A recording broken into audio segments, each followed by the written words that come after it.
You know, I was thinking this is probably, sorry, wrong button.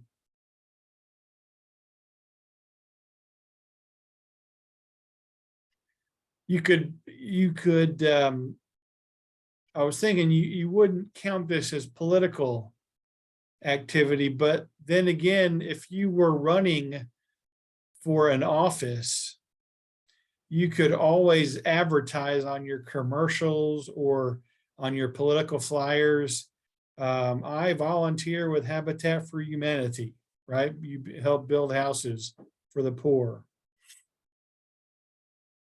So you could use your community activity as a way to campaign. And so that is a nice little segue into our campaign activity. Our campaign activity or being a part of campaigning is a way to be involved in politics. Whether you are the candidate running for the town dog catcher, or whether you are just helping somebody who's running to be the town dog catcher. You guys have a dog catcher in your town? Or animal control? Getting the stray dogs and cats and the pet pythons that have been released out in the pond and they're eating all the cats in the neighborhood. Or somebody's pet alligator that's now 8 foot long in your pond. They probably don't have a runoff for that, do they? It's probably someone that's hired by the city council. So if you're running, let's say if you're running for the mayor of Muldrow, whether you're the candidate or whether you're just helping the candidate, you can be involved in campaign activity. What would be some ways that you could help a candidate campaign?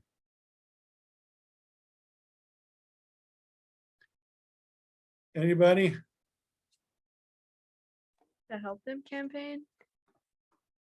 Yeah, how could you help somebody? Let's say Nicole is running for mayor of Panama. How could you help her campaign? They could put my name sign in their yard Put signs up, yeah. Yeah, put signs up. and Give out- donate money to me. Give out vote pins, little pin Yeah. things. Yeah, vote for Nicole. Vote Nicole. So give out little campaign pins, put signs up. You know what I think should be a law in Oklahoma? Maybe we could do this as a class project. We could all email our representatives and say, we want a law passed that once the election is over, candidates have to go and remove all their signs. Don't you agree? Don't you get tired of seeing all those signs up at? Yes. I thought that was a law. We'll have to look into that. I don't know. I thought it was because don't they get in trouble if they don't take them out? Obviously not, because they're still up. Oh, We'll make that a class project maybe when we get to the chapter on the presidency and campaigning. We're just do it. gonna go around and take their signs out of the ground. No. We're gonna email our representatives. Oh, the civil way, like We're gonna exercise another way to be involved, and that's contacting our elected officials because they work for us, right? We, the people, are their boss. So, okay, what is there anything else you could do for Nicole, or let's say Kennedy was running for mayor in Muldrow? Anything you all could do for her besides putting up signs and giving out little buttons to wear? talk about them on social media, like promote them online. Yes.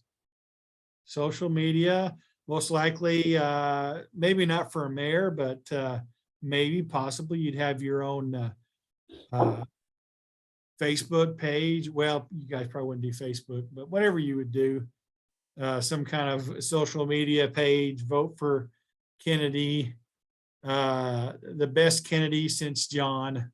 There you go. What a great campaign slogan, right? We have to think of a campaign slogan for Nicole, and then so Camden would be the mayor candidate in Heavener. We have to think of some good candidate slogans for them. But here's another thing you could do: go door to door and say, here's a flyer, or here's a brochure about Nicole or about Kennedy or about Camden. We would appreciate your vote on November 5th. So go door to door. Another thing that candidates do is have a,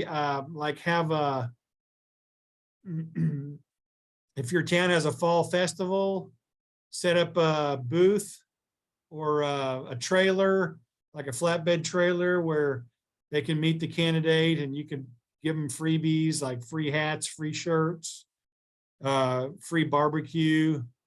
So there's lots of ways you can be involved in a campaign. And yes, you can go around and try to solicit contributions, try to raise money for them.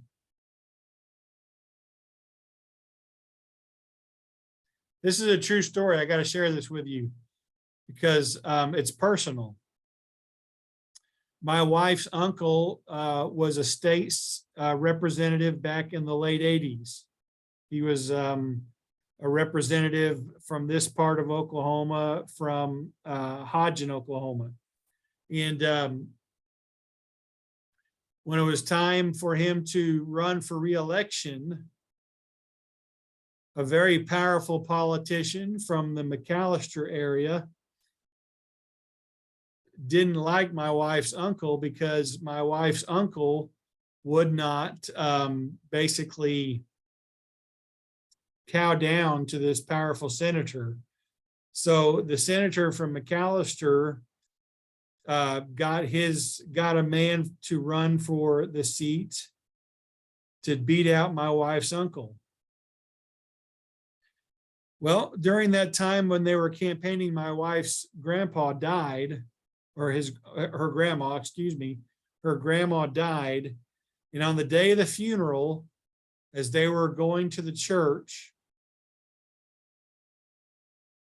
that opponent against my wife's uncle had put little campaign signs with his name on it all the way for like the last half mile, all the way up that half mile on the road to the church. Vote for whatever his name was. Just a real despicable thing to do. Well, my wife's grandpa, it was his wife who died, he had a pickup truck called Little Blue. It was a little Ford pickup truck, a little Ford Ranger. And when he was driving to the church, he said he just couldn't control Little Blue. Little Blue just went off the road and ran over all those signs. So there's a lesson here to learn. You don't want to be dirty if you're campaigning for somebody, because while I know we want to serve and we want to get into office to make a difference, we don't want to make enemies of the candidate, of our opponents, because they are human beings too. All right. Just a little personal anecdote for you. All right, here's a picture that's representing what you can do to help campaign: make phone calls, collect money, do surveys, put up the signs.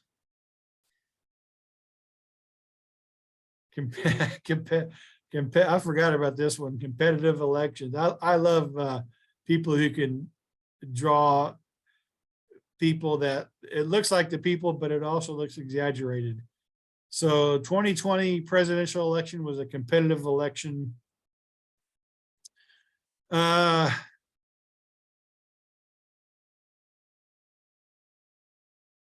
Here's another way that you as a citizen can be involved in politics. Did you know that citizens can directly create laws?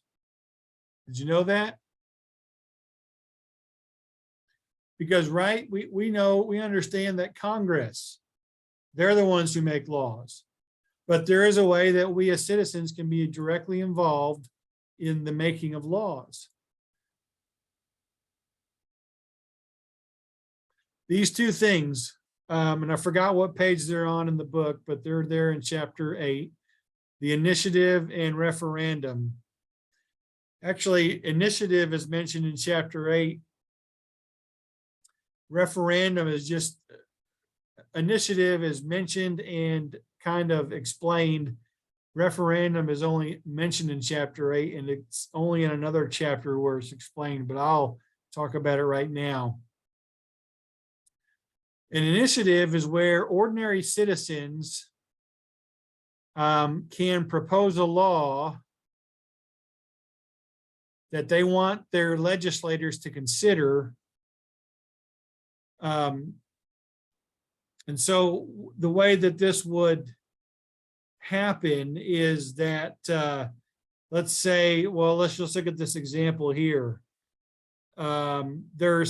Let's say there's a, and there are wine companies in Oklahoma. I think there's a wine company somewhere over around Kinta. Let's say they want wine to be available in grocery stores to be purchased, which I think it is now. I think you can go into Walmart now and see wine. But at one time, they only had beer in grocery stores. Other kinds of liquor had to be in a liquor store. So let's just think back to, let's say 30 years ago. Well, if wine producers wanted to see their products be put in grocery stores, then they, as ordinary citizens, could get a petition started. You guys know what a petition is, right? It's something that you take around and have people vote. Would you sign our petition? And so they could create a petition saying, let's ask our legislatures to consider a law that would allow wine to be sold in grocery stores, or to put a question on the next voting ballot that we citizens can decide yes or no, we want wine to be sold in grocery stores. So if that whole process was started by ordinary citizens, hence the name initiative, they took the initiative. That is one way that ordinary citizens can see that laws are created. The other way is called referendum. And this is where citizens vote directly on a law, but the law doesn't start from an initiative. The law is something that the legislatures come up with, but instead of them passing it, they put it on the ballot to see if the citizens will pass it. So that's another way ordinary citizens can be involved in politics.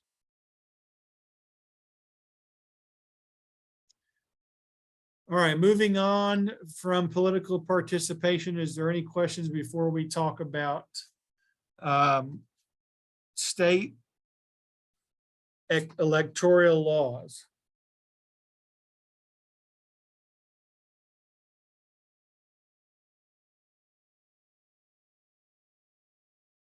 Does anybody know if Top Gun Maverick is out on any streaming service yet without having to pay for it? You don't know, or it's not? Lacey's researching it for you. Good, because I really like that movie. I want to see it again. It says it'll stream on Paramount Plus later this year. I don't have Paramount Plus. I have Paramount Plus. I guess I'll have to just buy it like on pay-per-view or whatever the option is on Does it come out? DirecTV. Later this year. It just says later this Yeah, year. It's Oh. at down September 7th. Mm. Oh, it's been out since September 7th? No, it's supposed to come out later this year. Oh, okay.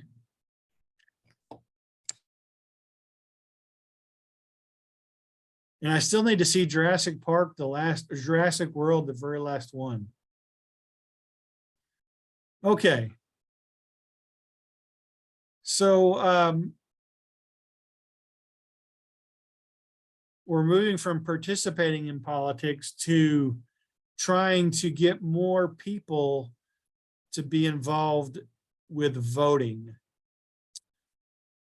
Because let me go down here and show you that among developed nations, so not third world countries, but more developed nations, we are, as of a few years ago, this might have changed, but just to give you a kind of a ballpark estimate, 1, 2, 3, 4, 5. We were 13th among developed nations in eligible voters turning out for an election. So in the 2012 election between Barack Obama and who ran against him that second time? It was John McCain the first time. I can't even remember who ran against him. Well, it's been 10 years. I should get a pass. I've slept since then. But only 53% of eligible American voters voted in that election, compared to the number one country in their 2014 election. Belgium had 87% of their eligible voters vote. We are only above 2 other developed nations in terms of voter turnout, Japan and Switzerland. And again, that might have changed since 2012. And it looks like it has. If you look here, here's the 2012 election. There would be that 53%. So 4 years later, by 2016, about 60%. That was the Trump-Hillary election. 60% of American voters participated. Now, it didn't always used to be like this. If you look here from like 1844 through the 1908 election, we were averaging between 70 to 80% of voter turnout. This would have been the Civil War era, and then the Reconstruction era through to Teddy Roosevelt. So there are some efforts to try to get more Americans to vote. Try to have easier ways to register. We'll talk about some of those ways here in a little bit. Have absentee voting. In other words, if you know that you're not going to be in town where you vote on election day, have a time period where you can turn in an absentee ballot. And usually the absentee voting time period is before, a few weeks before the election. So if you say, for example, if you were going to be in the deer woods, because in Southeast Oklahoma, we don't just have woods, we have deer woods, right? Or if you're a turkey hunter, we have turkey woods, not just woods. And the reason I'm saying that is because I'm from central Oklahoma and we just had woods. But when I moved here, it was like, we're going to go hunting in the deer woods. And I was like, oh, is that different than just the woods? No, it's just the deer woods. Anyway, in here in Southeast Oklahoma, it's not Walmart, it's Walmarts, right? Plural. You guys know anybody who says Walmarts? Do you guys say Walmarts instead of Walmart? And sometimes somebody will say Walmart, like Mark Cuban owns Walmart now. Like he owns the Cinemark cinemas. Anyway, you know who Mark Cuban is? Shark Tank, owns the Dallas Mavericks. Yes, Mark Cuban. You guys know what Shark Tank is? It's a great show. I've thought of a couple of great inventions that I want to put on there, and now I can't remember them. I should have wrote them down. I need to start working on those so I can make some money, become Mark's business partner. All right, how did we get from here? Oh, I know what I was going to say. Let's say in November you go deer hunting early so that you will not be in town to vote on election day because you're going to be in the deer woods. Well, you can go during absentee voting time period, get a ballot, fill it out, and vote early because you will be in the deer woods on election day. You will be absent. Some people have proposed that we should make election day a national holiday. So whenever election day comes around, it's going to be on a Tuesday in November. Make it a national holiday so people don't have to go to work. They'll be free to go and vote. And for those people who usually work from 7 in the morning to 7 at night when the voting time is, they won't miss the election. Here's a good idea. The Republicans and the Democrats need to make their party stronger to show themselves more passionate and more capable and just more dependable, just a stronger presentation of your party so that people will want to vote for you. Other things that have been suggested over the years is, have fewer elections. Make election day on a Saturday or Sunday instead of a Tuesday, which is a work day. Now, there are a lot of people who have to work on Saturdays and Sundays too, but making elections on the weekend would make it more accessible to a lot of voters. Some people are wanting to propose making voting mandatory instead of voluntary. Maybe if you vote, you get a tax credit, right? Maybe if you vote in the national elections, you get a $500 tax credit during income tax season, kind of like a child credit. Have an election week instead of an election day. Make the first week in November, every day, every work day. I guess you could say all 7 days of the first week of November would be days where people could go in and vote. That way, if you couldn't make a Tuesday, you could make it maybe on a Friday.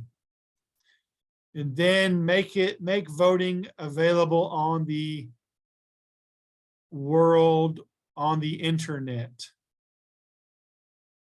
or as Vince Vaughn said in that movie, I think The Interns, on the line. Remember that movie? You know who Vince Vaughn is? He's golly, he's an actor. He was in Wedding Crashers with Owen Wilson. Owen Wilson is the real little guy on Night at the Museum, the little cowboy. That's Owen Wilson. Vince Vaughn. Did you ever see Dodgeball? The movie Dodgeball with, you guys know who Ben Stiller is? Ben Stiller is the night guard in Night at the Museum. Okay. Seems like Night at the Museum is our. Anyway, Vince Vaughn and Owen Wilson are these 40-year-old guys who lose their jobs, and they make it into the intern program at Google. And they're in this intern program with all these 20-year-old college students. And so they have to do this team building program. And Vince Vaughn and Owen Wilson are on this team with all these younger whippersnappers who know how to navigate Google and all the stuff.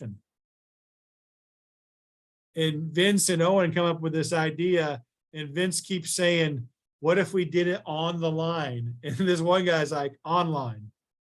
Yeah, on the line, online.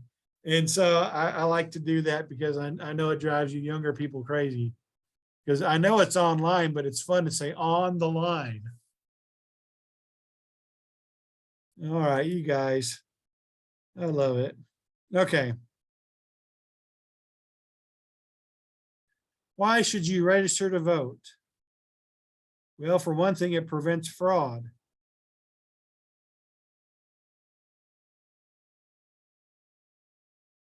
Oh, Lauren goes in to vote in a few years, and she shows her ID and her voter ID card, and they open up the book, and oh, I'm sorry, Lauren Price has already voted. Security, I have an imposter here. And what Lauren soon's learn is somebody else is defrauding the system by impersonating her. So it prevents voter fraud.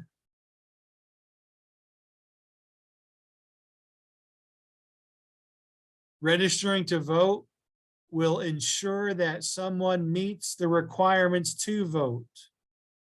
What are the requirements? You have to be 18. You can't be incarcerated. Well, in most states, I think there's 2 states that I'll show you in a little bit. There's 2 states that allow people to vote while they're in prison. You have to be 18 to vote.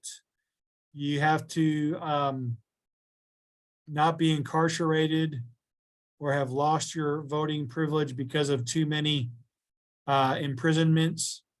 And you have to have a photo ID usually.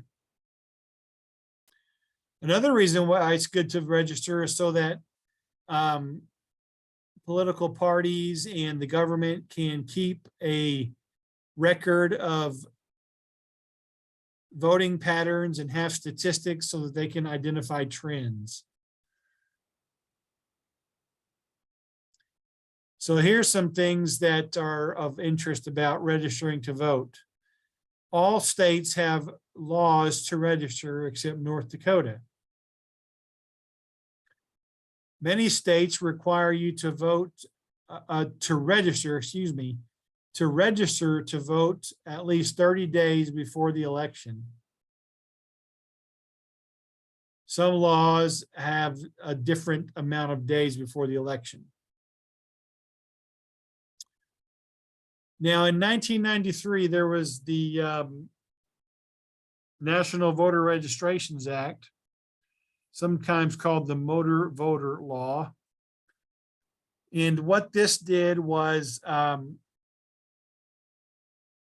instead of voters having to make an effort to go to the courthouse to register, if you went to get your new car tags at the DMV, the Department of Motor Vehicles, the DMV would give you the option to register to vote if you weren't registered. Or this motor voter law also set up the opportunity to register to vote, not just at a Department of Motor Vehicles, but any government agency. If you went in and you had to take care of any business with the government, they would give you the option to register if you were not registered already. So what happened was it changed the system from an opt-out format to an opt-in.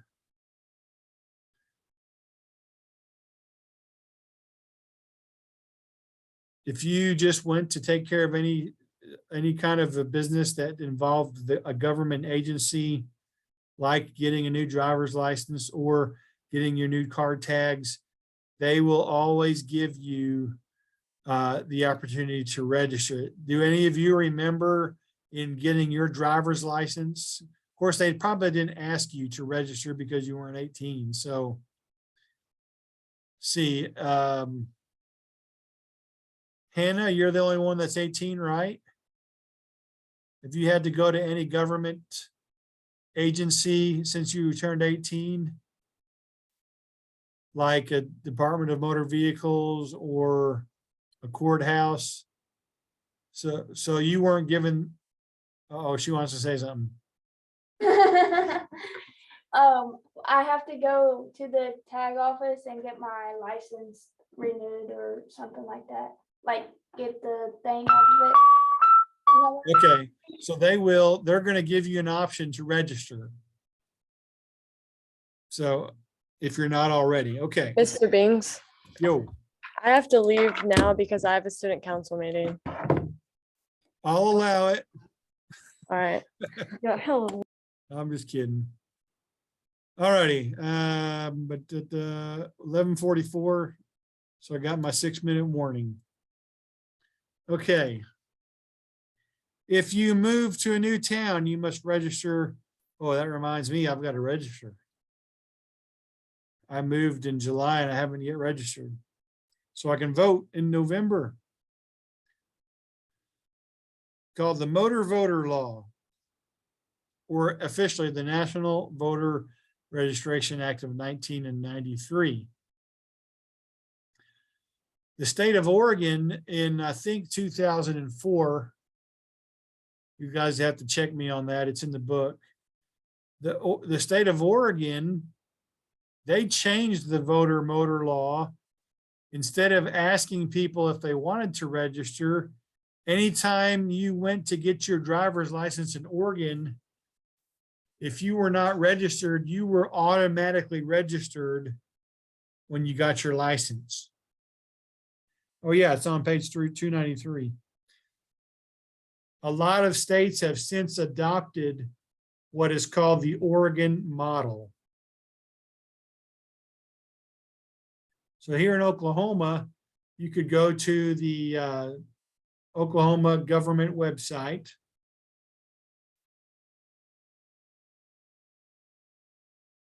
Go to the election board option, go to voter registration, and then register to vote online.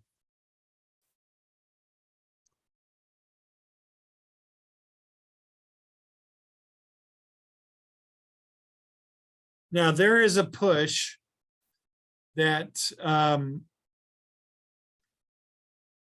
because not all states have this, but there is a push to make it, I believe, nationwide, that anytime you go to vote, you must present a photo ID. And it just doesn't have to be a driver's license. It could be any of these other types of IDs. To make sure, because you could give a name and maybe even have some kind of paperwork with your name on it or the name that you want to use, and without showing a picture, and you could maybe you could impersonate somebody if you just had their name, maybe their social security number. And that has happened in the past. There has been people who were dead at the time of the election, and somehow they ended up voting. So I like the idea of a picture ID personally. Other ways that they've tried to get more people to vote: mail-in ballots,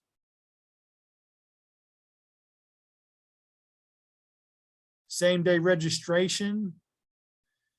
Like if you weren't able to register 30 days before the vote, you could go in on November 5th, the day of the election, and register right there and then vote.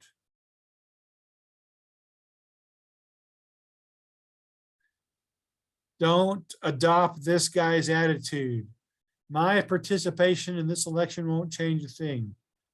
Why should I bother to vote? A lot of people think that. I'm just one vote. Now, in his case, he was the candidate for mayor, but for the rest of us, we should not fall to that silly thinking that, oh, my vote will not count, because there has been very close elections. And so your vote can make a difference. Very quickly, I said there are some states that allow incarcerated people to vote. What are the voting rights of felons? Well, the only two states to allow people to vote from prison is Maine and Vermont. And then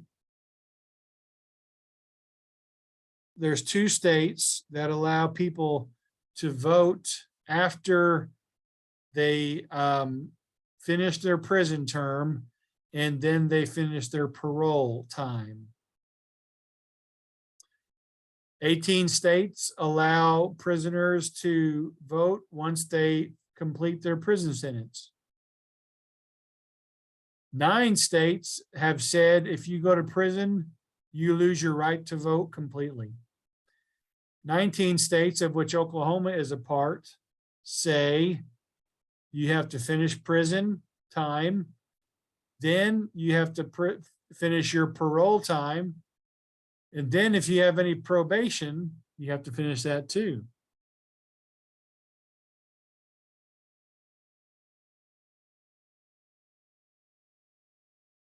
So to wrap this thing up,